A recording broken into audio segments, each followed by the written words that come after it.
এখনো পর্যন্ত যারা জালেমের সাফাই গাচ্ছেন, তোষামদি করছেন, তাকে সাহস জোগাচ্ছেন যে আপা ঘাবড়াবেন না, আপনি ঘাবড়ালে আমরা নরম হয়ে যাই, আপনি মানুষ আছে না, আর আপনি তো জানোয়ার হয়ে গেছেন। আপনার এই সমস্ত কথা শুনে পাগল পাগলামি করে বলছে যে না আমি পাশে আছি, চট করে ঢুকে পড়বো, আপনি আসেন, আপনি আসেন।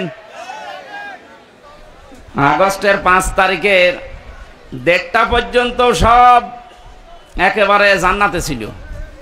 বিকাল 5টা বাজার পরে আমার বংশের, তো আমার কুষ্টিয়ায় বাড়ি, আমার বংশের 100 জনের 98 জন সব বঙ্গবন্ধুকে দ্বিতীয় নবী মনে করে, মানে এইরকম গোড়া আওয়ামী লীগ। আমারে বিকাল 5টায় বলছে বাবাজি আমরা সব পাল্টিয়ে গেছি মানে এখন আমরা সব জামাত ইসলামী।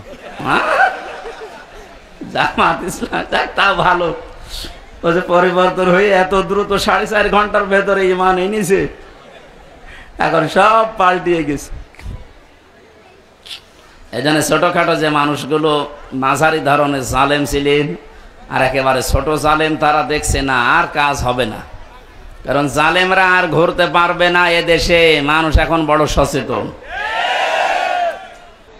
যারা সরাসরি গণহত্যার সাথে জড়িত, 1150 মানুষ হত্যা করেছে এই দেশে 5 তারিখের আগ পর্যন্ত। এখনো পর্যন্ত 2700-র উপরে হাসপাতালের বেডে কাতরাচ্ছে। যার ভেতরে ন্যূনতম মনুষ্যত্ব আছে, সে কোনো দিন জালেমের পক্ষ নিতে পারে না। কারণ কেউ যদি জালেমের তোষামদ করে, তাকে আল্লাহ 2টা জিনিস থেকে বঞ্চিত করে দেয়। 1 নম্বরে সে মরণের সময় ঈমান পাবে না, 2 নম্বরে ওর জন্য নবীর সুপারিশ হারাম। মাথা খারাপ হয়ে গেলে মানুষ কি না বলে কি না করে। এক লোক ছেলেকে বলছে এই দোলা ভাই দাঁড়াও, দোলা ভাই মানে একবারে বাড়িতে গিয়ে বলছে মা আমি মারা যাব। মারা যাবি কেন? বাবা আমার দোলা ভাই ডেকেছে। ও ঠিক আছে, ও মেনসে বাড়ি আসো করে আমি দেখতেছি। সারাদিন পরে যখন বাড়িতে এসেছে ডাক দিয়ে বলছে কি গো তোমার মাথা ঠিক আছে? তুমি নাকি ছেলেকে দোলা ভাই ডেকেছো? বলছে আরে মা গরু হালার এরকম হয়, একটা গরু হারিয়ে গেছে। কি হারিয়েছে? একটা গরু হারিয়ে গেছে, তাই ছেলেকে দোলা ভাই বলে ফেলছে, স্ত্রীকে মা বলে ফেলছে। একটা রাজত্ব হারিয়ে গেলে মাথা ঠিক থাকে? এই জন্যই তো উল্টা পাল্টা বকতেছে। নাই তো যে লোকটার নামে 113টা মামলা, সব মার্ডার মামলা, গুমের মামলা, সে কোন সাহসে এই কথা মুখ দিয়ে বের করে যে আমি পাশে আছি, চট করে চলে আসবো? ওর মাথা খারাপ হয়ে যায়নি? আপনি কি জানেন কত মানুষের বুক খালি করেছেন আপনি? কত মানুষ আশায় আছে আপনার শুধু একটা চামড়া পাওয়ার জন্য। কত মানুষ মান্নত করে আছে আল্লাহ তুমি একটু চামড়া দিও। সুতরাং যেহেতু রাজত্ব হারিয়ে গেছে, তো আজকের স্ট্যাটাস দিয়েছে জয় সাহেব যে আমার মার মাথা খারাপ, ওনার কোনো বক্তব্য আপনারা কাউন্ট করবেন না। ওই জন্য গরু হারালে মানুষ যদি বউকে মা বলে ফেলে, ছেলেকে দোলা ভাই বলে, রাজত্ব হারিয়ে গেলে অনেকে অনেক কিছু এখন বলবে। এই সমস্ত কথা আমরা কিছু মনে করব না ইনশাল্লাহ, কারণ এই মানুষগুলো এখন আর আমাদের টার্গেট নেই, এখন এরা টার্গেট হয়ে গেছে আল্লাহর। জালেমরা টার্গেট কার? এটা তো আমি বানালাম নাকি? সূরা শোরা 25 নম্বর পারার 6 নম্বর পৃষ্ঠার 13 নম্বর লাইনের 42 নম্বর আয়াতের প্রথম অংশে আছে ইন্নামাস সাবিলু আলাল্লাযিনা ইয়াযলিমুনান নাস। আল্লাহ পাক বলেন অবশ্যই আমি আল্লাহ নিজে মামলা দায়ের করব যারা মানুষ হয়ে মানুষের উপরে জুলুম করেছে। শব্দের দিকে খেয়াল করেন তো, যেহেতু আলেম আছে এখানে, আল্লাহ ইয়াজলিমুন কেন দিলেন? 2টা শব্দ নিয়ে কালটা গঠিত, 2টা কাল আছে এর ভেতরে, 2টা সময় আছে, বর্তমান, ভবিষ্যৎ, প্রেজেন্ট, ফিউচার। আল্লাহ ইয়াজলিমুন আল মুসলিমুনা দিতে পারতেন যে মুসলমানদের উপরে যারা জুলুম করেছে। আল্লাহ দিয়েছে ইয়াজলিমুন আন নাস। হিন্দু কি মানুষ না? কথা বলেন না কেন? খ্রিস্টান মানুষ না? এ পৃথিবীতে যে ধর্মের অনুসারী হোক না কেন, লোকটা তো মানুষ। মানুষ হয়ে যদি কেউ মানুষের উপরে জুলুম করে, ভবিষ্যতেও যারা করবে, এরা আল্লাহর মামলার আসামি। এতদিন যারা করেছেন, এই 15.5 বছর, আপনি আর কিছু না বিশ্বাস করেন, সূরা সূরার এই 42 নম্বর আয়াতের প্রথম অংশ 100% বিশ্বাস করতে পারেন, আপনি কিন্তু আল্লাহর কেসের আসামি। এটা একটা গরিব মানুষ, মাওলানা হারুন, দিনাজপুরে বাড়ি। এ যদি আমার বিরুদ্ধে মামলা দিত, আমি ওই সময় যে জায়গায় ছিলাম আকিস গ্রুপে, বাংলাদেশে ওরা 3-4 জনের ভেতরে একজন। কত টাকা লাগবে, ওরে টাকা দিয়ে 2-3 দিনের ভেতরে আমি বের হয়ে চলে আসতাম। কি কথা বলে না কেন? পারতাম না? ওরা আমাকে গাড়ি চড়তে দিয়েছিল 1.25 কোটি টাকা, তো সেখানে ওরা কয় কোটি টাকা দিলে তো আমি চলে আসতে পারতাম। যেহেতু আমরা মামলার বাদী হারুন না, সভাপতি সাহেব না, একেবারে সরাসরি রাষ্ট্র, উনি তো টাকা খাবেন না ওইভাবে। এই জন্য মামলার বাদী যত বড় হয়, মামলা তত জটিল হয়। 3টা বছরের ভেতরে বহু চেষ্টা চালিয়েছে আমার পরিবার, আমার দল মিলে, কোল কিনারা করতে পারে নাই, কিচ্ছু হয়নি। 3 বছরে মামলা যেখানে ছিল ওই জায়গায় পড়ে আছে। অথচ কয়েকদিন আগে আমার মামলা সবগুলো ঢিসমিস হয়ে গেছে। মনে করলাম, বলি যে বিচারপতি, 3টা বছর তো মামলা আপনার কাছে ছিল, কিছুই তো করলেন না। আজকে মামলা দেখে বলছেন যে কোনো মাল নেই, কি দিয়ে বিচার করব?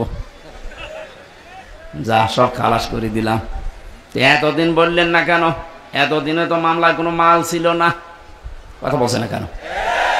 আজকে বলছেন যে কোনো মাল ম্যাটারেস নেই, কি দেখে বিচার করব? সব খালাস করে দিলাম।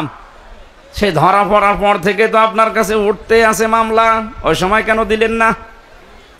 এই কথাই বলতো মাননীয় আদালত যে হুজুর আমার হাত বাঁধা। কি বাধা? বলেন বলেন। বাংলাদেশের 1628 জন মানুষ দায়িত্বে আছে, ছিল, এখনো আছে। একটা মাত্র হাত খোলা ছিল, বাকি 1627 জনের হাত বাঁধা ছিল। গত পরশুদিন আমি যশোরে ছিলাম, ওসি সাহেব এসে বলছে, হুজুর আমি আপনার সাথে খাবার খাবো। কেন? এতদিন পর্যন্ত আপনাকে আমি এখানে আসতে দেইনি, আমার কোনো দোষ না, আমার হাত বাঁধা ছিল। আজকে যেহেতু হাত খুলে গেছে, আমি মাপ চাইতে এসেছি, আর একটু খাবার খাবো আপনার সাথে। হাদিসে নাকি শুনেছি যে কিয়ামতে আল্লাহ জিজ্ঞাসা করবে কোন আলেমের সাথে একটু খাবার খেয়েছিলে। এখন মনে হচ্ছে, 15 বছরে মনে হয়নি। এরকম বহু হাত বাঁধা লোক ছিল, এখন সবার হাত খুলে গেছে। বৈষম্য বিরোধী ছাত্র আন্দোলনে যারা শহীদ হয়ে গেল, যারা নিজের জীবন পর্যন্ত দিয়ে, রংপুর বিভাগের যে ছেলেটা জীবন দিল, সারা দুনিয়ায় এখন বীর শহীদ নামে পরিচিত আবু সাইদ। এই বিভাগটাকে উজ্জ্বল করে দিয়ে গেছে। নাম যে ছিল, এই নামটাও আস্তে আস্তে মুছে যাচ্ছে। মফিজ আর থাকবে না, এরা এখন সবচাইতে ভালো। আমাদেরকে স্বাধীনভাবে কথা বলতে দেওয়ার জন্য যারা জীবন দিয়েছে, তার ভেতরে এই ছেলেটা 1 নাম্বার। সুবহানাল্লাহ বলতে পারেন না? আল্লাহ যেন শাহাদতের সর্বোচ্চ মাকাম রংপুরের আবু সাইদ শহীদকে দান করে, বলেন আমিন। সুতরাং সংস্কার করার জন্য ওনারা যে উদ্যোগ নিয়েছিল, 9টা দফা দিয়েছিল, তার ভেতরে প্রথম যে আমরা কারো হাত এভাবে বাঁধা রাখতে চাই না, শুধু একজনের হাত খোলা, যা মনে চাইতো তাই করতো, আর বাকি সব তো হাত বাঁধা। হাইকোর্টের বিচারপতি যদি বলে আমার কিছু করার নেই, হাত বাঁধা, তাও তো আমার মামলা না, একেবারে ঠুনকো মামলা। এইটা দেখে উনি বলছে না আমার কিছু করার নেই, তো তোর ওই চেয়ারে বসে থাকার দরকার কি? তুই ভ্যান চালা।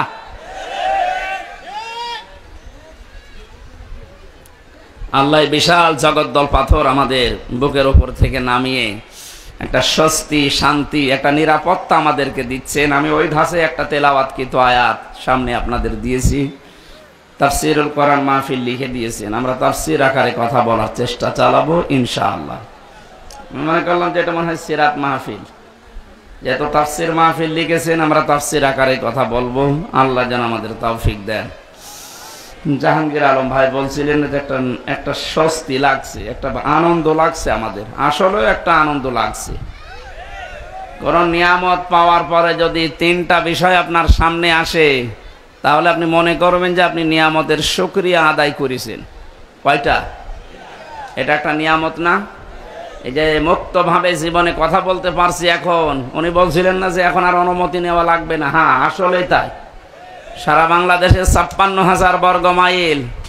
কয়েকদিন আগে গোয়েন্দা বিভাগের যিনি প্রধান এই বাংলাদেশে এখন, তিনি আমাকে বলছিল, হুজুর যেখানে যে ধাঁচে আল্লাহ কথা বলেছে কোরআনে আপনি ওই ফোর্সে কথা বলবেন, কোনো বাধা নেই, কারো অনুমতি এদেশে আর নেওয়া লাগবে না। অন্যান্য ধর্মের মানুষেরা যেভাবে তাদের ধর্ম পালন করে আপনারা কোরআন প্রচার করবেন এই মুসলিম দেশে উন্মুক্ত, কোনো মহারথীর আর অনুমতি লাগবে না। এটা বিশাল কথা না? বলছে যদি কেউ বাধা দেয় একটু টাচ দেবেন, এই নাম্বার সেভ করে রাখেন, ওর ঠ্যাং ভেঙে ফেলবো। আমি বললাম যে স্যার আপনি ছিলেন কোথায়? বলছে না আমি কয়েকদিন আগে দায়িত্ব পেয়েছি, আমি এর আগে ছিলাম না, আমি একজন মুসলিম, আমার যা দায়িত্ব আমি পালন কর্ম মরণ পর্যন্ত। আল্লাহ যেন তাকে তৌফিক দেন, বলেন আমি। সুতরাং আমরা চাচ্ছি যত বিভাগ আছে বাংলাদেশে, বিচার বিভাগ, শিক্ষা বিভাগ, যত রকমের বিভাগ দেশে চলছে, স্বাস্থ্য বিভাগ সহ সব বিভাগের যারা দায়িত্বে আছেন তাদের হাত যেন আর বাধা না থাকে, খুলে যায়। বলেন বলেন। হাত খোলা থাকলে মানুষের যে সাহস হয়, তার বাস্তব প্রমাণের শহীদ আবু সাইদ হাত খুলে দাঁড়িয়েছিল। কথা বলেন না কেন? ওর হাত খুলে যেভাবে দাঁড়িয়েছে, কি সাহস বলেন তো? ওর কি জীবনের মায়া ছিল না? ছিল, ওর জীবনেরও মায়া ছিল। আমি কয়েকদিন আগে গিয়েছিলাম আমার কবরে, ওর বাবা বলছিল ছোটবেলা থেকে এরকম প্রতিবাদী, এমনিতেই গরিব মানুষের ছেলে, কিন্তু অন্যায় দেখলেও সহ্য করতে পারে না, প্রতিবাদ জানাবে, সে পেছনে যা হয় হোক। যেহেতু হাত খোলা ছিল, দেখেছেন কি সাহস, নিজের জীবন পর্যন্ত বলেছে নেই, বুকের ভেতর বইছে ঝড়, বুক পেতেছি গুলি কর, গুলিও করেছিল। যে মানুষগুলো গুলির সাথে সম্পৃক্ত বলছে স্যার একটা মারি একটা মরে আর একটা যায় না, কি মানুষ আছে? এগুলো সব জানোয়ার। আর ভিডিও করে করে আবার দেখাচ্ছে। যারা এর সাথে সম্পৃক্ত কাউকে যেন ছাড় দেওয়া না হয়। নিরপরাধ যারা একেবারে ছোটখাটো জালেম আছে, এদের অত কিছু করার দরকার নেই। না, ছোটখাটো জালেমেরা কি করবে? যারা আসতে চাচ্ছেন, আমরা তো দেখতে পাচ্ছি দলে দলে মানুষ আসতেছে, এখনো তওবার দরজা খোলা আছে, এখনো এ দেশে আপনাদের জন্য উন্মুক্ত আছে। ছোটখাটো জুলুম করেছিলেন, ফিরে আসেন, ওয়েলকাম জানাচ্ছি ইসলামে। কোথায় আসবেন বলেন তো?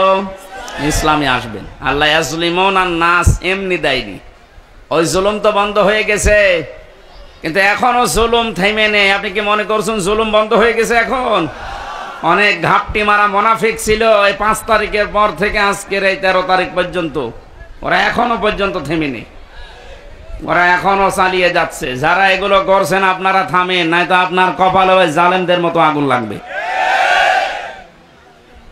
ওদেরকে এতদিন জালেম বলতেন আপনি নিজে, আর এখন নিজেই জুলুমবাজ হয়ে গেছেন। এখন আপনি নিজে মানুষের বাড়ি ঘরে আক্রমণ চালাচ্ছেন দিনে রাতে, চাঁদা তো আবার চালু হয়ে যাচ্ছে। এগুলো মানুষ না, এগুলো জালেম, এগুলো মামলার আসামি আল্লাহর। কার? যারা আল্লাহর মামলার আসামি হয় তারা আমাদের বন্ধু হতে পারে? এজন্য আপনারা থামবেন। আপনারা যদি না থামেন, জনগণ উপযুক্ত জবাব দেবে সামনে ইনশাআল্লাহ। আজকের জরিপ দেখেছেন সকালে, ইন্টারন্যাশনাল জরিপ বের হয়েছে বাংলাদেশের 100 জনের 28 জন জাতীয়তাবাদী দল যেটা আছে এটাকে সাপোর্ট করছে। 100 জনের 14 জন যারা বিদায় নিয়েছে জালেমদের সাপোর্টে আছে। 100 জনের 58 জন ইসলাম যারা চায় তাদেরকে সাপোর্ট করছে। এটা যদি অব্যাহত থাকে, এই চুপ করেন। জালেমরা তো বুঝে ফেলেছে, মুনাফিকরাও অনেকে বুঝেছে যে না, এ তো দিনকাল ভালো না, এই কয়দিনের ভেতরে যদি 58 ভাগ হয়ে যায় ইসলামপন্থীরা, আর 1 মাস যেতে দেন, 100 ভাগের 80 ভাগ হয়ে যাবে ইনশাআল্লাহ। এই জন্য অনেকে বলছেন আর দরকার নেই, তাড়াতাড়ি আপনি দেন, আমরা আবার বসি। আবার বসি মানে জায়গাটা যদি ক্লিয়ার না করে ওই জায়গায় দেন, আবার তো দিনের ভোট রাতে হবে। এক লোক বিয়ে করে কেবল বাসর ঘরে ঢুকবে, দাদি শাশুড়ি এসে বলছে দেখো আমার কিন্তু একটা পতি চাই। অনেক মাথা নিচু করে বলছে দোয়া করেন হবে। শাশুড়ি এসে বলছে বৌমা যাই করো আমার কিন্তু নাতি চাই। ঠিক আছে দোয়া তো করেন। ননদ এসে বলছে আমার ভাতিজা চাই। দেবর এসে বলছে আমার ভাগ্নে চাই। স্বামী এসে বলছে তুমি কি করবা জানি না, আমার কিন্তু বেবি চাই। বউ এবার মুখ উঁচু করে বলছে স্বামী আপনার বংশের কি সব পাগল? কেবল আসলাম, এখন কিছুই হইল না, আর আপনারা এক একজন বেবি চান, ভাতিজা চান, পতি চান, নাতি চান। আমার সময় তো দেবেন 10 মাস 10 দিন। সময় না দিয়ে যা করেছেন, আরম্ভ করেছেন, আমি পাবো কোথায়? আমি কি ওগুলো ফ্ল্যাক্সি লোড করে সাথে নিয়ে আসবো? তো যাদের আমরা দায়িত্ব দিয়েছে ছাত্র জনতা মিলে, এরাকে ফ্ল্যাক্সি লোড করে নিয়ে আসবে, এই জায়গাগুলো পাল্টাতে হবে না? একটু সময় তো দেবেন, অন্তত 10 মাস 10 দিন। আর কথা বলেন না কেন? এখনই লাফাচ্ছেন। জামাতে ইসলামীর কেন্দ্রীয় আমির ডাক্তার শফিকুর রহমান জানিয়েছে আমরা সময় দিতে চাই, যৌক্তিক এবং সম্মানজনক একটা সময় চাই। যে সমস্ত জায়গাগুলো এই 15.5 বছরে পুরাটা নষ্ট হয়ে গেছে, আপনি একটু ভাবেন তো কত বড় দুর্নীতিগ্রস্ত হলে জাতীয় মসজিদের ইমাম পালিয়ে যায়। কেন্দ্রীয় মসজিদ বাইতুল মোকাররমের ইমামও পালিয়ে গেছে। কোথায় ছিল দেশটা? প্রত্যেকটা দিক আর বিভাগ এরকম। এই সুনামগঞ্জের সাল্লায় দেখলাম একটা ইসলাম শিক্ষা পড়াচ্ছে হিন্দু টিচার। আপনি বলেন হিন্দু সে ইসলাম শিক্ষা পড়াচ্ছে, কোথায় নামিয়েছে ইসলামকে? শিক্ষা ব্যবস্থা কোথায় নিয়ে গেছে? প্রত্যেকটা জায়গা এরকম। বিচার বিভাগ কোথায় গিয়েছিল আপনি টের পাননি? কালামানিকের দিকে তাকিয়ে বিসি উড়ে গেছে। মানুষের কি রাগ বলেন তো, যে জায়গা আর দেখতে পাইনি এমন জায়গায় লাগিয়েছে যে ছাতা বিসি শেষ। কে যেন ডাবিং করে বলছে তাই বলে আমার বিসিতে মারবে? লজ্জা আছে ওর? এই শয়তান জায়গায় থাকতে যে জুলুম অত্যাচার করেছে, আল্লাহকে ভুলে গেছে নাকি? ওয়ালা তাহসাবান্নাল্লাযীনা যালামু, হে নবী আপনি কি মনে করেন ওয়ালা তাহসাবান্নাল্লাহা গাফিলান আম্মা ইয়ামালুয যালিমুন?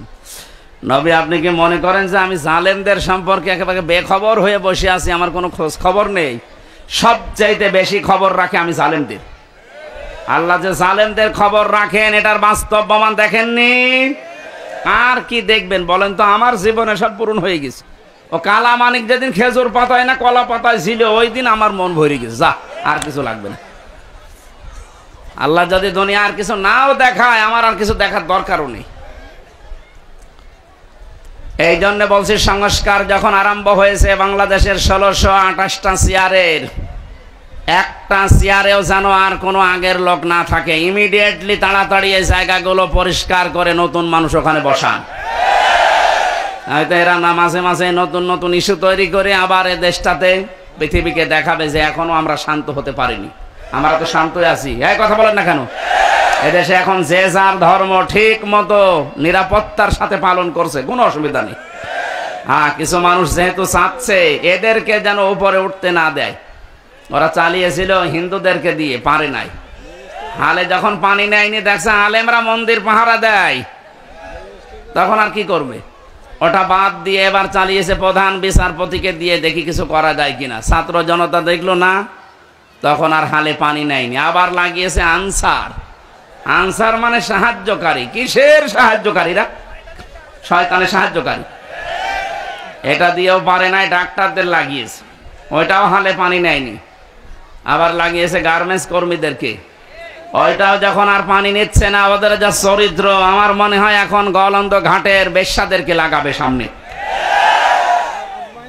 যত কিছুই লাগেন না কেন, এ দেশের মানুষ কিন্তু এখন আর ঘুমিয়ে নেই।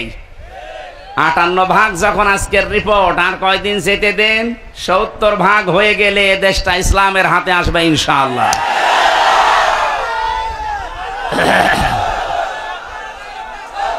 আলহামদুলিল্লাহ, কথা বলতে দিন। আমরা যেহেতু কোরআনের আয়াত 100 আল্লাহ জানিয়েছেন, ওর আইতান নাসা ইয়াদখুলুনা, ইয়াদখুলুনা এটা মোজারে, বর্তমান ভবিষ্যৎ, প্রেজেন্ট ফিউচার। হে নবী, যখন দেখবেন যে আল্লাহর সাহায্য এসে গেছে, তখন আপনি বিজয় দেখতে পাবেন। আর বিজয় দেখলেই যে কয়টা কাজ বিজয়ের পরে হয়, তার প্রথম কাজেই দলে দলে পালে পালে মানুষ ইসলামে প্রবেশ করবে, করবে। এটা অব্যাহত থাক, বলেন আমিন। যিনি আমাদেরকে আজকে তাফসীর মাহফিলে নিয়ে আসলেন, এই মুক্ত জীবনে কথা বলতে পারছি মুখ ভরে, মানে জবান খুলে দিয়ে, তাকে ধন্যবাদ জানিয়ে বলছি আলহামদুলিল্লাহ। দরুদ আর সালাম পড়ছি মুহাম্মদুর রাসূলুল্লাহ সাল্লাল্লাহু আলাইহি ওয়াসাল্লামের উপরে। আমার আজকের তেলাওয়াতকৃত আয়াত সূরা ফাতিহা। কোন সূরা? বলেন। ফাতাহ শব্দের শাব্দিক অর্থ বিজয়। যেহেতু একটা বিজয় পেয়েছি আমরা, পরাধীন থাকলে মানুষ যে কি অসহায় থাকে আমি রিমান্ডে বুঝেছিলাম।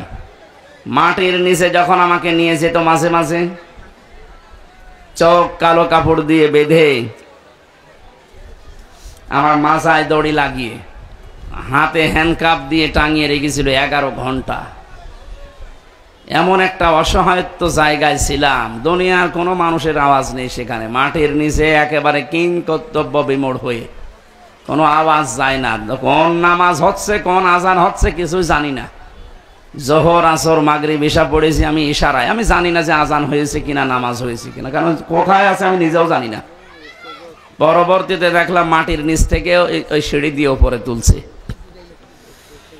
এই যে স্বাধীন দেশের নাম শুনতাম যে আমরা স্বাধীন, অথচ আমরা ছিলাম পরাধীন। কি ছিলাম?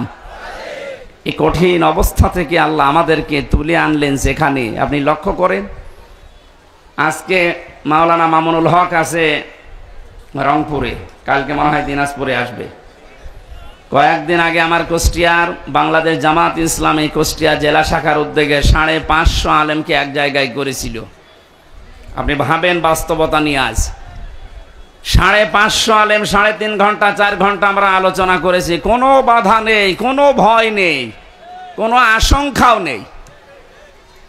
অথচ আগস্টের 5 তারিখের আগে 550 না, 5.5 জন আলেম এক জায়গায় হলে 10টা মামলা হয়ে যেত। কোথায় থেকে কোথায় আল্লাহ নিয়ে এসে দিয়েছেন, শুকরিয়া আদায়ের জন্য বলেন আলহামদুলিল্লাহ। দরুদ আর সালাম পড়ছি কেন? কারণ বিশ্বনবীকে আল্লাহ পৃথিবীর রহমত করে পাঠিয়েছিলেন। তিনি শুধু সৌদি আরবের নবী ছিলেন না, আউলিয়া জোহান্নাস ইন্নী রাসূলুল্লাহি ইলাইকুম জামিআ।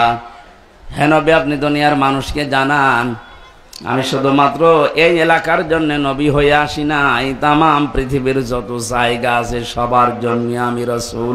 বলেন সুবহানাল্লাহ। তামাম পৃথিবীর যে জায়গা আছে তার ভেতরে বাংলাদেশ নেই। বলেন। যদি বলেন 1450 বছর আগে বাংলাদেশ ছিল, ছিল। এই জায়গাটায় যে ওই সময় আল্লাহর নবী মুহাম্মদুর রাসূলুল্লাহর সাহাবী ইসলাম নিয়ে আমাদের দেশে আগমন করেছিলেন, তার প্রমাণে রংপুর বিভাগের লালমনিরহাট জেলার পাটগ্রাম থানায় একটা মসজিদ পাওয়া গেছে যার বয়স 1475 বছর। হিসাব করে দেখতেছে মৃত্তিকা গবেষণাগার যারা আছে, মাটি পরীক্ষা করে, ওখানে যে সাল লেখা ছিল মসজিদের উপরে, ওই মাটি গাজীপুরের মৃত্তিকা গবেষণাগারে পরীক্ষা করে দেখা গেছে এর যা বয়স, ওই সময়ও বিশ্বনবী দুনিয়ায় 3 বছর জীবিত ছিলেন। তার মানে প্রমাণ হয়ে গেছে নবীজি জীবিত থাকতেই বাংলাদেশ নামক এই ভূখণ্ডে আল্লাহ ইসলাম পাঠিয়ে দিয়েছে। এই জন্য আমরা নিয়ামত হিসাবে রাসূলুল্লাহকে যারা পেয়ে কদর করে নাই, সম্মান দেয় নাই। আল্লাহ পাক কিন্তু সে নিয়ামতকে তাদের মাঝে রাখে নাই। উনি জন্ম নিয়েছিলেন মক্কায়, কিন্তু কিয়ামত পর্যন্ত থাকবেন উনি মদিনায়। যেখানে আসলেন ওখানে কিন্তু বেশি দিন ছিলেন না, 63 বছরের ভেতরে মাত্র 53 বছর ছিলেন। কত বলেন বলেন? 53 বছর মাত্র জীবন কাটিয়েছেন সে মক্কায়। আর ওই 53 বছরের পর থেকে বাকি 10 বছর এবং এই 1450 বছর একাধারে যিনি যেখানে আছেন তার নাম মদিনা। তার নাম কি? ওই মানুষগুলো এত বেশি শ্রদ্ধা সম্মান জানিয়েছে, সাহায্য করেছে রাসূলুল্লাহকে। আল্লাহ এত বেশি খুশি হয়েছিলেন তাদের উপরে, কিয়ামত পর্যন্ত তাদের বুকের মাঝে আল্লাহ রাসূলকে রেখে দিয়েছেন। এখানে লাইমস্টোন হজ গ্রুপের ব্যবস্থাপনা পরিচালক আছে। হাজার হাজার মানুষকে দেশ থেকে উনি আল্লাহর ঘরের মেহমান করে নিয়ে যায় খেদমতের জন্যে। আমি জিজ্ঞাসা করছি, জাহাঙ্গীর ভাইকে জিজ্ঞাসা করছি, মানুষ শুধু যদি হজ করতে যায়, সে ফরজ হজ নফল হজ যাই হোক, মক্কা বাদে হজের জায়গা আর আছে নেই। আপনি যদি শুধু মক্কাতেই হজের কাজগুলো করতে পারেন আপনার হজ হয়ে যাবে, মদিনায় না গেলেও হজের ক্ষতি হবে না। লক্ষ লক্ষ মানুষেরা প্রায় 600 কিলোমিটার মক্কা থেকে মদিনা, 450 মাইল, এত বড় পথ পাড়ি দিয়ে এই পৃথিবীর তামাম পৃথিবীর কোটি কোটি মানুষ যারাই হজ করতে যাবে কিয়ামত পর্যন্ত, তারা মক্কাতে হজ শেষ করে ফেললে ও মদিনায় তারা 2 দিন 5 দিন 7 দিন 10 দিন রাসূলুল্লাহর মহাব্বতে 40 ওয়াক্ত নামাজ পড়ে তারপরে আসে। অথচ হজের কাজ সেখানে নেই, আর রাসূলকে সালাম দেওয়ার জন্যে। এখান থেকে আমরা শিক্ষা যেটা নিতে পারি, যে নিয়ামতের শুকরিয়া আদায় মক্কার লোকেরা করে নাই, আল্লাহ তাদের মাঝে রাসূলুল্লাহকে পাঠিয়েছেন কিন্তু রাখেন নাই। যারা শুকরিয়া আদায় করেছিল, নিয়ামতের গুরুত্ব দিয়েছিল, কিয়ামত পর্যন্ত আল্লাহ তাদের কাছে রাসূলকে রেখে দিয়েছেন। আমাদের উচিত হবে আমরা যে নিয়ামত পেলাম, এই যে মুক্ত জীবন, নিয়ামতের শুকরিয়া আদায় করার জন্য আমি বলেছিলাম শর্ত মানা লাগে কয়টা? 3টা। বলেন তো কয়টা? আরো জোরে বলেন। কোরআনে কারীম জানাচ্ছে, ওয়াইদ তাযানা রাব্বুকুম লাইন শাকারতুম লাযিদান্নাকুম ওয়া লাইন কাফারতুম ইন্না আযাবি লাশাদীদ। স্মরণ করো ওই সময়ের কথা। আল্লাহ পাক বলেন, যদি আমি কাউকে নিয়ামত দেই আর নিয়ামতের শুকরিয়া আদায় লোকটা করে, ওর জীবনে লাযিদান্নাকুম, আমি নিয়ামত বাড়াতেই থাকবো। শুধু বাড়িয়ে দেব না, বাড়াতেই থাকবেন। এবার আসেন নিয়ামতের শুকরিয়া আদায় করে কি করে? বাংলাদেশ, ভারত, পাকিস্তান সহ এই এলাকার মানুষরা মনে করে যে টুটি পর্যন্ত খেয়ে ঢেকর একটা তুলে বললাম আলহামদুলিল্লাহ হয়ে গেল। না, এটা নিয়ামতের শুকরিয়া আদায়ের একটা বাক্য মাত্র, কিন্তু শর্ত মানা লাগবে আপনাকে 3টা। কয়টা? আপনি শুনতেছেন? 1 নম্বরে আপনাকে বলা লাগবে যে হ্যাঁ এটা নিয়ামত। 15.5 বছর পরে যেটা পেলেন, সত্যি করে মুখ দিয়ে উচ্চারণ করেন তো, এটা কি নিয়ামত? বলেন বলেন। 96 ভাগ মুসলমান আমরা এখানে বাস করি, অথচ আমাদের ধর্মীয় গ্রন্থ কোরআনে কারীমকে প্রচার করার জন্য 14 জায়গায় অনুমতি নেওয়া লাগতো। কত বড় নিয়ামত আমরা পেয়েছি যে এখন কোনো অনুমতি না, ওরা এসে আরো পাহারা দেয়।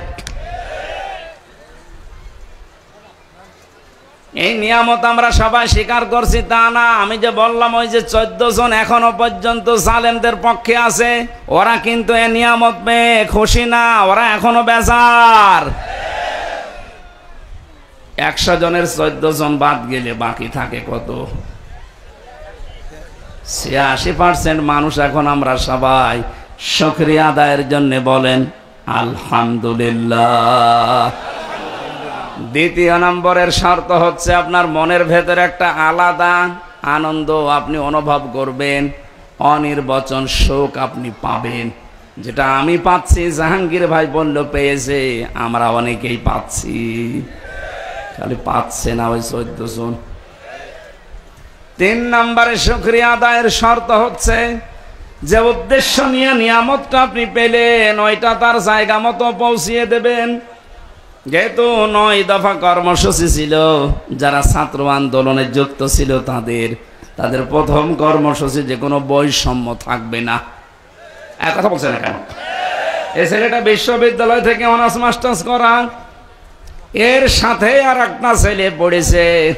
এই 15 বছরের যেটা হাল দেখলাম আমরা, ফার্স্ট ক্লাস ফার্স্ট হওয়ার পরে ওই জায়গায় বসতে পারবে না, আর 70 রোল নাম্বার যার, সে টাকা দিয়ে ওই জায়গায় বসে পড়বে।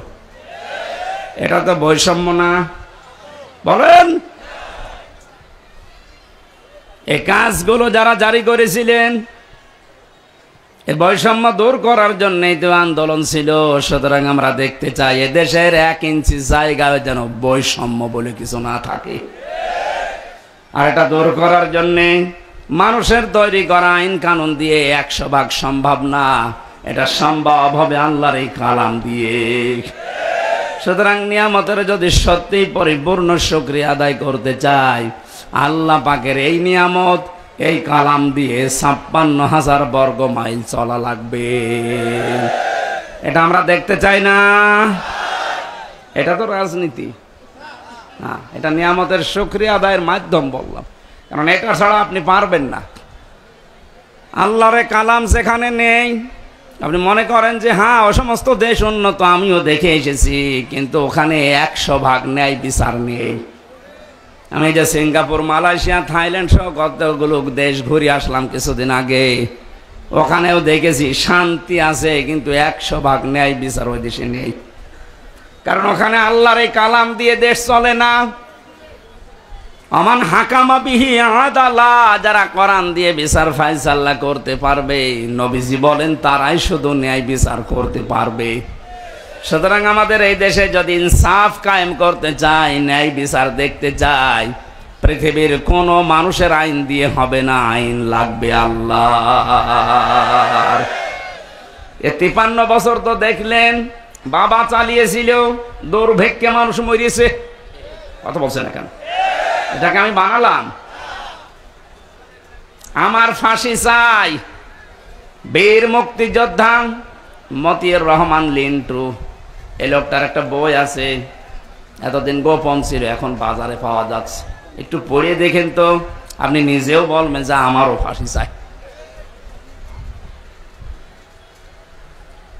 পড়াটা আমি পড়ে দেখলাম, আল্লাহ তো ঠিকই বলেছে যে আমার ফাঁসি চাই। যা দেখিয়েছে ও আমি মনে হচ্ছে দেখে দেখে পড়ছি। বাস্তবতা কি পেলাম? 53 বছরের ভেতরে বাবা চালিয়ে যা সুখ দেওয়ার দিয়ে গেছে, স্বামীও চালিয়েছিল, চাচা চালিয়েছে আপনার রংপুরের। কথা বলছে না কেন? বউ চালাইলো তো দেখলাম কেমন করে চালায়, ভাবিও চালিয়েছে। কাঙ্ক্ষিত মানে ন্যায় বিচার শুধু মুখে বলে উড়িয়েছে যে ন্যায় বিচার কায়েম করছি, না কিচ্ছু করতে পারি নাই। ন্যায় বিচার কায়েম করার জন্য আল্লাহর এই কালাম লাগবে। একটু আশা হয় না, একটু তামান্না জাগে না মনে, যে আল্লাহর এই কালাম দিয়ে দেশটা চললে কেমন দেখা যায়? এটা আমরা দেখতে চাই। কারা কারা দেখতে চান দেখে লিল্লাহে তাকবীর।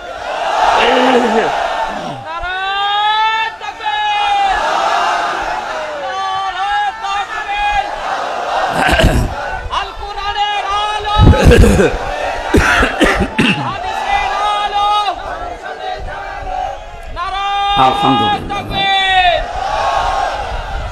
আমার গলা ভেঙে যাচ্ছে, মাইক আসলে সেরকম না। তো সূরা ফাতিহায় বিজয়, এই সূরা থেকে মাত্র 2টা আয়াত পড়েছি, আমরা তাফসিরে প্রবেশ করছি। আল্লাহ পাক বলেন, লাকাদ সাদাকাল্লাহু রাসূলাহুর রুয়া বিল হাক্কি লাতাদখুলুন্নাল মাসজিদাল হারামা ইনশাআল্লাহু আমিনিন। এরা ওঠে কারা? এরা খুব জরুরি নাকি?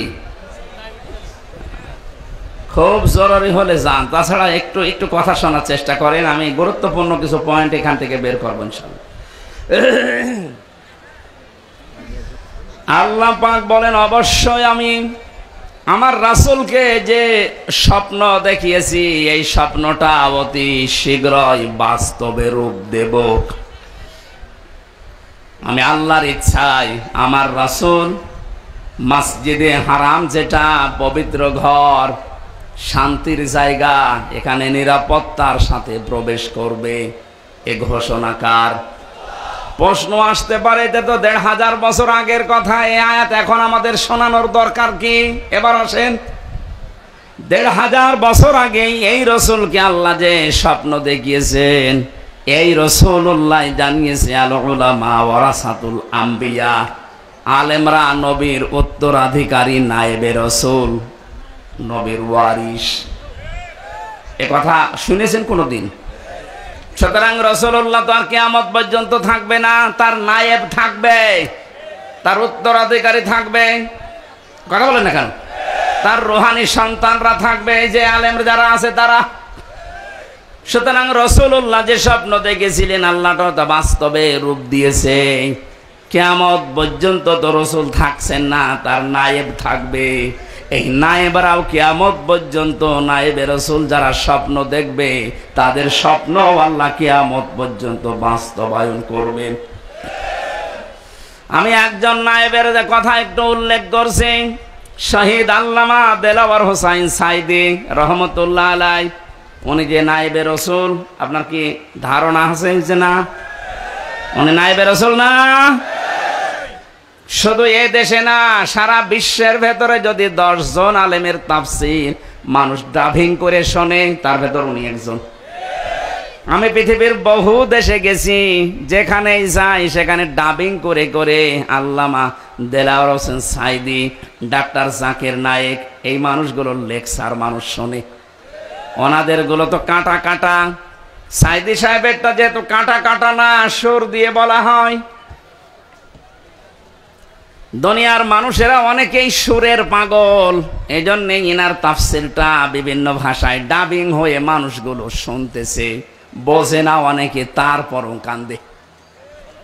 ওনার কণ্ঠের ভেতরে একটা এমন একটা মায়াবী জিনিস দিয়েছিলেন।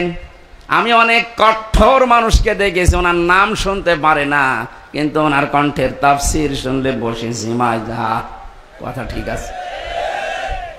রাসূলুল্লাহকে আল্লাহ বলেন, লাকাদ সাদাকাল্লাহু রাসূলাহুর রুয়া বিল হক। অবশ্যই আমার রাসূলকে আমি যে স্বপ্ন দেখিয়েছি, ওই স্বপ্নকে আমি বাস্তবে রূপ দেব। ওনার স্বপ্ন তো ১৪০০ বছর আগে দেখেছিলেন, ওইটা রূপও দিয়েছেন। হযরতে আবু বকর, হযরতে ওমর জিজ্ঞাসা করেছিলেন, হে রাসূল, হুদায়বিয়ার সন্ধির সময় আপনি বললেন যে আমি স্বপ্ন দেখেছি যে মসজিদে হারামে নিরাপত্তার সাথে প্রবেশ করছি, হজ করে তাওয়াফ করে আবার ফেরত যাচ্ছি। কই আপনার স্বপ্ন তো আমরা বাস্তবে দেখতে পাচ্ছি না। এখানে এসে ওরা আমাদেরকে বাধা দিয়েছে। এমন যে সমস্ত শর্তগুলো হুদায়বিয়ার সন্ধিতে আপনি করলেন, একটাও আমাদের পক্ষে আসে না। আপনার স্বপ্ন তো স্বপ্ন না। বিশ্বনবী বলেন, ওমর, আমি কি তোমাকে বলেছি এবছর এই স্বপ্ন বাস্তবায়ন হবে? স্বপ্ন যখন দেখেছি আমার আল্লাহ রুয়া বিল হক, এ শব্দ এমনি এমনি দেয়নি। উনি অবশ্যই ওনার ওয়াদা পালন করবে, সত্যতা হক আদায় করে যথার্থভাবে আমার স্বপ্নকে উনি দেখাবেই। ঠিক পরবর্তী বছরে আল্লাহ সে স্বপ্নকে বাস্তবায়ন করে দেখিয়েছে। রাসূলুল্লাহ এখন নেই, যেহেতু বারবার বলছে এগুলো রাসূলের নায়েব, রাসূলের ইস্তালাভিষিক্ত মানুষ, ওনারাও যে স্বপ্ন দেখবে। শহীদ আল্লামা সাইদি যে স্বপ্ন দেখেছিলেন, এই দেশে কালেমার পতাকা উড়বে, এটা আমি বানালাম। কথা বলেন না কেন? ইঁদুরের গর্ত খুঁজে পাবেন না, উনি কথা বলেছিলেন। বাস্তবে আমরা দেখলাম যে ঠিক পাইনি। বলেছিলেন শুধু নাড়া দেওয়া হবে, দিল্লি গিয়ে পড়বেন, ঠিক পড়েছি। ওনার স্বপ্নগুলো একটা একটা করে সবই দেখছি বাস্তবে রূপ নিচ্ছে। ওনার আরো স্বপ্ন ছিল 56,000 বর্গ মাইল উপরে কালেমার পতাকা উড়বে। শুধু উড়বে বলেননি, বলেছিলেন জালেমদের নাকের ডগার উপর দিয়ে উড়বে। ঠিক এখন তার দিকে যাচ্ছে। রাসূলুল্লাহর স্বপ্ন আল্লাহ যেভাবে দেখিয়েছেন, রাসূলের নায়েব শহীদ আল্লামা দেলাওয়ার হোসেন সাইদি রহমতুল্লাহ আলাই, তার স্বপ্নকে আল্লাহ মনে হচ্ছে খাপের খাপ মিলিয়ে দিচ্ছে। শব্দের দিকে তাকিয়েছেন, ইনশাআল্লাহু আমিনিন, যদি আল্লাহ চায়। হয়তো আল্লাহ 15 বছর 16 বছরে চাইনি, এজন্য নিরাপত্তা আমরা পাইনি। এখন যেহেতু আল্লাহ চেয়েছেন, রাসূলুল্লাহটা চেয়েছিলেন 1 বছর পরেই, আর আমাদেরটা একটু দেরি হয়ে গেছে। তারপরও আমরা হতাশ না। এই কথা বলেন না কেন?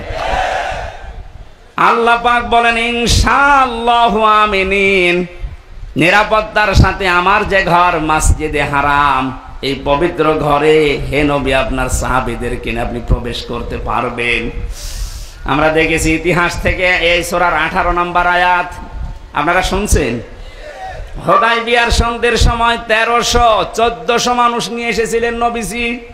1400 সাহাবী নিয়ে তিনি হজ করতে আসলেন।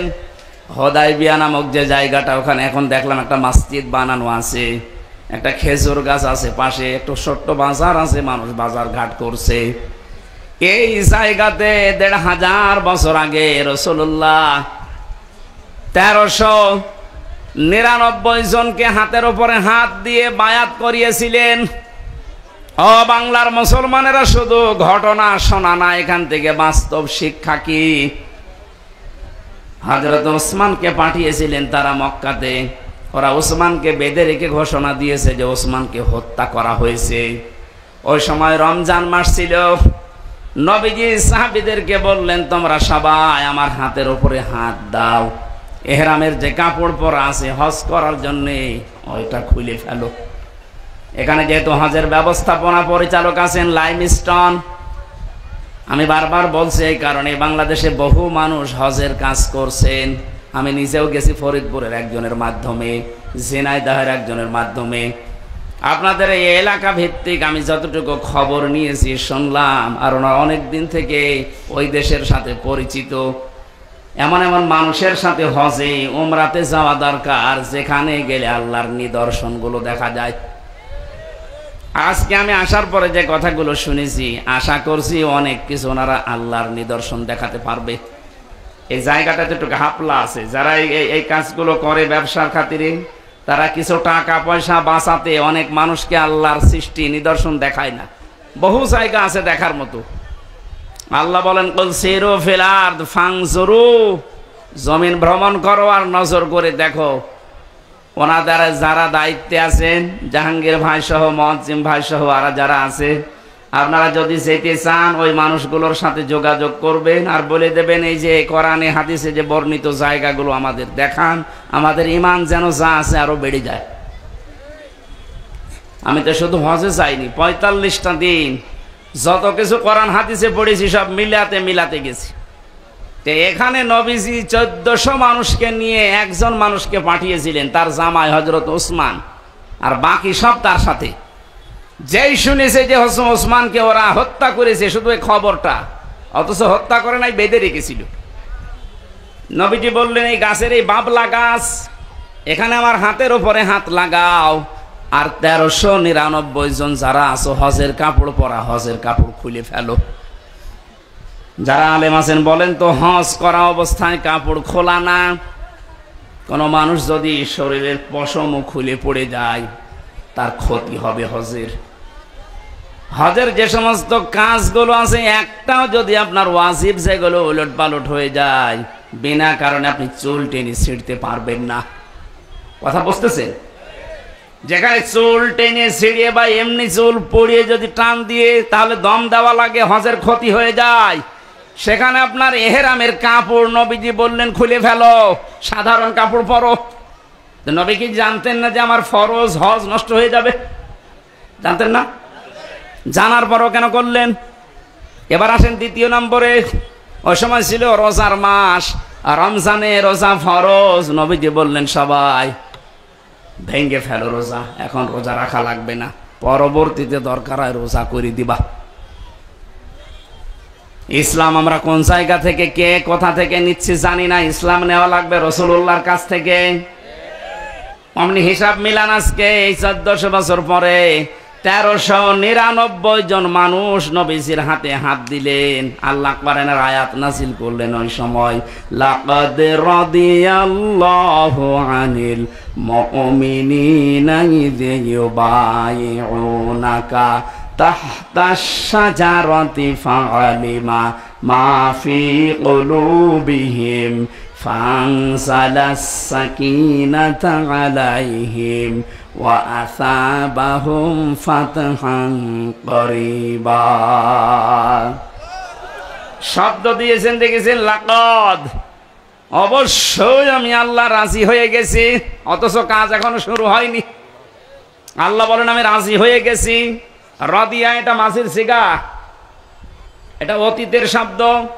আল্লাহ গ্যারান্টি দিয়ে বলছেন আমি রাজি হয়ে গেছি আনিল মুমিনিনা, ওই মুমিনদের উপরে, তাহতা শাজারা, এটা বাবলা গাছের নিচে আপনার হাতের উপরে যারা হাত দিয়েছে, এই বায়াত যারা গ্রহণ করছে, ইয ইউবাইউনাকা, আপনার কাছে যারা শপথ নিচ্ছে, বাক্য বায়াত গ্রহণ করছে, এদের প্রত্যেকের উপরে আমি আল্লাহ রাজি হব না হয়ে গেছি। বলেন বলেন, চিন্তা করলেন না কোনোদিন একটা শোনার পরে যে কেন আল্লাহ রাজি হয়ে গেল?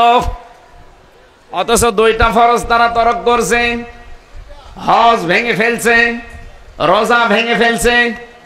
কেন? কি এত ঘটনা ঘটে গেছে? মাত্র একটা মানুষকে ওরা আটক করে রেখেছে, ঘোষণা দিয়েছে মিথ্যা যে মেরে ফেলেছি, তাছাড়া কিছু না।